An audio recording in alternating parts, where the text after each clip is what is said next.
ამერიკის შეერთებული შტატების პრეზიდენტმა ირანზე თავდასხმა გადაიფიქრა, რათა მოლაპარაკებებს ერთი შანსი კიდევ მისცეს. დონალდ ტრამპის განცხადებით ის ამერიკელ სამხედროების განკარგულებას აძლევს თავი შეიკავონ ახალი იერიშებისგან. თუმცა ამასთან მზადყოფნაში დარჩნენ მოვლენათა ნებისმიერი შესაძლო განვითარებისთვის. ამერიკის პრეზიდენტმა ეს გადაწყვეტილება თავად ირანის თხოვნით განმარტა, რომელიც თეთრ სახლს მისი თქმით საუდის არაბეთის, არაბთა გაერთიანებული საამიროებისა და კატარის შუამავლობით გადაეცა. ეს კი იმიტომ, რომ სავარაუდოდ გარიგების ძირითადი პარამეტრების შეთანხმება მოხერხდა. საკითხზე მსჯელობასა და მოლაპარაკებებს მხარეები ორშაბათს დღის მეორე ნახევარში განაახლებენ. მანამდე ამერიკის პრეზიდენტი გარიგების მთავარ პირობად ჰორმუზის სრუტის სრულ და დაუყოვნებლივ გახსნას ასახელებდა.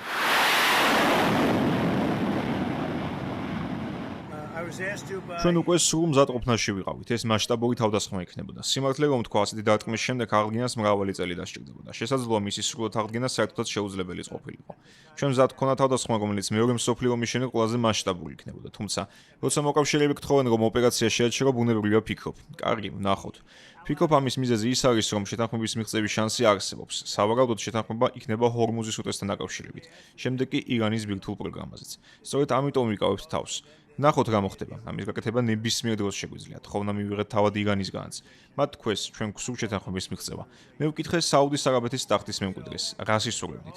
გინდათ რომ ეს ოპერაცია განვახორციელოთ თუ არა? მან მიპასუხა, რომ თავდასხმას შეთანხმებას ამჯობინებდა, რადგან არასოდეს იცი, ასეთი თავდასხმების ადამდე შეიძლება მივიდეს.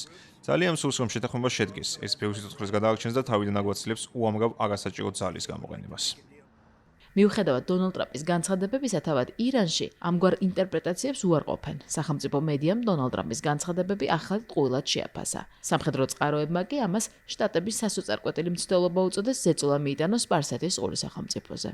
ვაშინგტონში ამბობენ, რომ ისრაელი ამერიკის შეერთებულ შტატებთან თანამშრომლობას დათანხმდა ირანთან მოლაპარაკებების გზით ომის დასრულების საქმეში. საგულისხმოა, რომ მანამდე შტატების სახელმწიფო დეპარტამენტი ახლო აღმოსავლეთში მყოფ ამერიკელებს შესაძლო ესკალაციისთვის მზადყოფნისკენ მოუწოდებდა, მათ შორის იგულისხმებოდა ფრენების შესაძლო შეფერხებებიც.